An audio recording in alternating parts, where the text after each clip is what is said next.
Just when the world urgently needs to protect livelihoods, health and the environment via regulations and relocalization of trade and investment, TTIP, in the name of regulation harmonization, i.e. deregulation, will increase the speed of this global race to the bottom.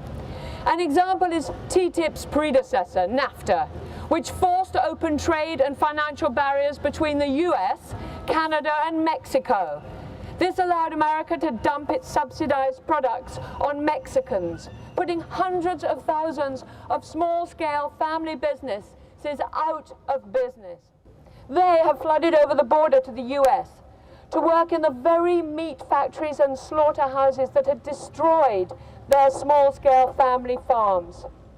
These migrants, often without documentation, are the cheapest labor in the US as they are exploited with threats of deportation.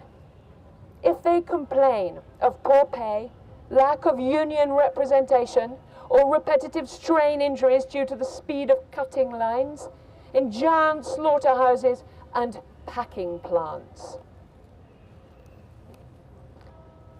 As shown in my film Pig Business, the series, this downward spiral of ever lower standards is global and is facilitated by these free trade treaties like TTIP.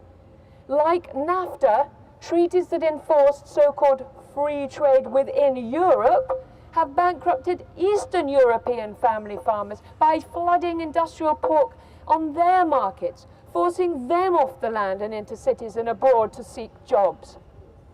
If the EU citizens allow our politicians to sign up to TTIP, Europeans will be forced to compete with an ever more cutthroat market due to even cheaper, ever lower quality meat from these factory farms in America. I will list some of the EU standards that we have fought to secure, that will go to the wall if TTIP is signed.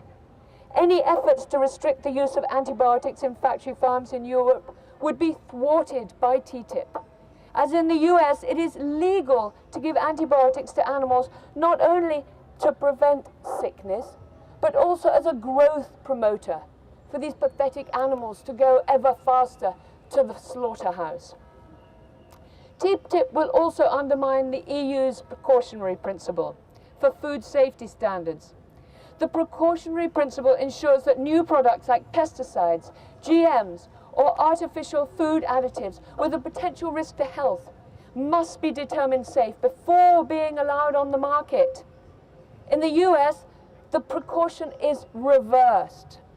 New products must be proven unsafe before regulatory restrictions can be imposed. Yep. With no precautionary principle, the EU will not be allowed to continue the ban on hormone-injected beef from the US. In the same way, the EU will be unable to refuse pork injected with Paline, a hormone that makes pigs grow 16% faster, a practice allowed in the US, though banned in 160 countries, including Taiwan, China, and the EU.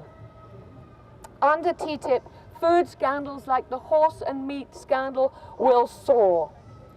So whoever pays the piper plays the tune. So corporations who pay for elections, employ out-of-office ministers, and spend millions lobbying our politicians have ensured that all the major parties embrace these free trade treaties. So, pre and imminent election, politicians listen to the public. So now is the time that we, the 99%, join the myriad of non-governmental organizations and unions to say no to TTIP.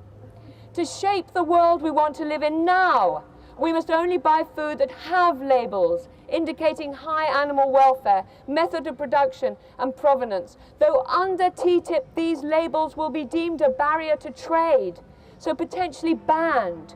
So we must express our solidarity today by taking the pig pledge. That is, if you eat meat, only buy from real farms, not factories.